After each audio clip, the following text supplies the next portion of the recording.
So what happens when a community of really sincere people just fundamentally disagrees on the right way to live? It's a problem that feels super modern, right? But it's actually timeless.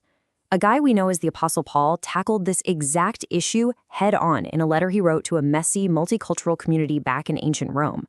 Now, their big fight was about food and holidays, but the way he told them to handle it, well, those principles are surprisingly relevant for us today. Yeah, the core conflict, the thing tearing them apart, was all about diet and holidays. And look, these weren't just small squabbles for them. We're talking about matters of deep personal conviction. And that really brings up a huge question for any group, doesn't it? When good people, people who mean well, disagree on the rules, what's the way forward? Okay, so to really get what Paul is trying to say, we've got to set the scene in ancient Rome. This community was a real mix of people. You had Jewish members and non-Jewish members, what they called Gentiles. And of course, each group brought their own deeply ingrained customs, their own, well, cultural baggage to the table. And, while that kind of diversity is amazing, it was also causing some pretty serious sparks to fly. So this conflict basically split the community right down the middle into two main groups. Paul calls them the strong and the weak. Now, the strong folks, they felt their faith gave them total freedom. They were like, hey, all foods are fine to eat and all days are pretty much the same. But then you had the weak. They had a more sensitive conscience, and they felt really bound to avoid certain foods and to treat specific holy days as sacred. The key here is that both groups were totally sincere in their beliefs. But man, they were on a collision course. So how did they respond to this big disagreement? Well, unfortunately, they picked pretty much the worst option possible. Both sides fell right into the trap of judging each other.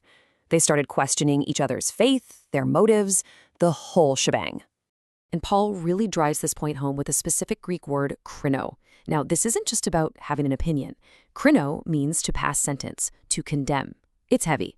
And he uses this word over and over again as a really sharp warning, making it crystal clear that when you judge someone on these non-essential things, you're stepping into a role that just doesn't belong to you. Then Paul uses this really powerful analogy. He asks, who are you to judge someone else's servant? See, in their culture, you just didn't do that. Correcting another person's servant was a huge overstep. So Paul takes that idea and applies it right to them. He's basically arguing that by judging each other, they're looking at their master, at God, and saying, yeah, I think I know how to run this household better than you do. So, after laying out the problem, Paul just completely pivots. He calls both groups to stop looking down their noses at each other and to start looking up. He wants to shift their whole focus away from their personal rights and opinions and onto a much higher unifying principle. And the crucial point he makes is this. It's not really what you do that matters most, it's why you do it. Think about it.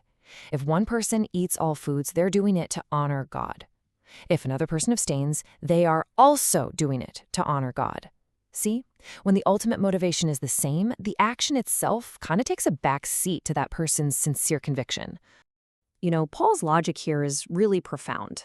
He's arguing that our lives, they aren't our own personal property to do whatever we want with. No, he says they belong to a higher authority. And because Christ is the ultimate authority over everything, life and death, then every single part of our life should be lived to honor him.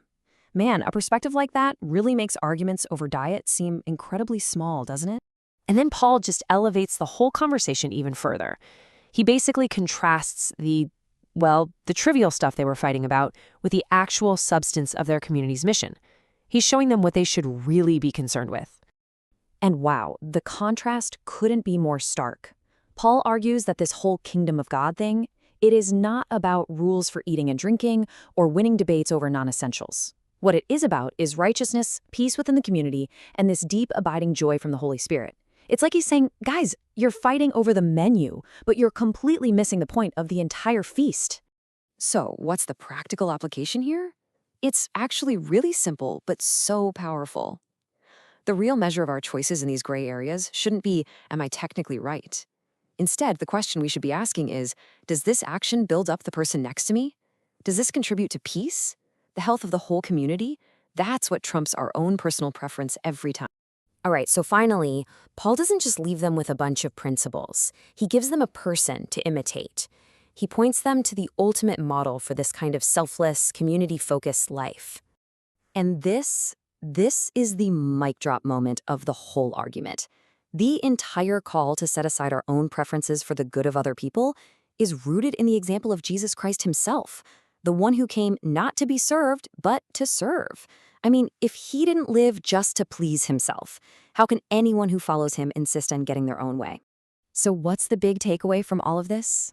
Well, it really boils down to a simple 3-step action plan. Number 1, welcome one another.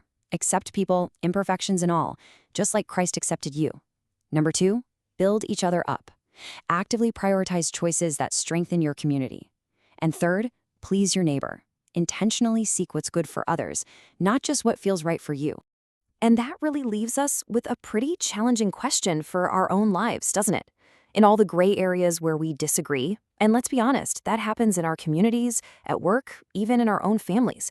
Are our choices and our attitudes a force for building others up, or are they, maybe subtly, tearing them down? I think the answer to that question reveals what we truly value most, being right or being in community.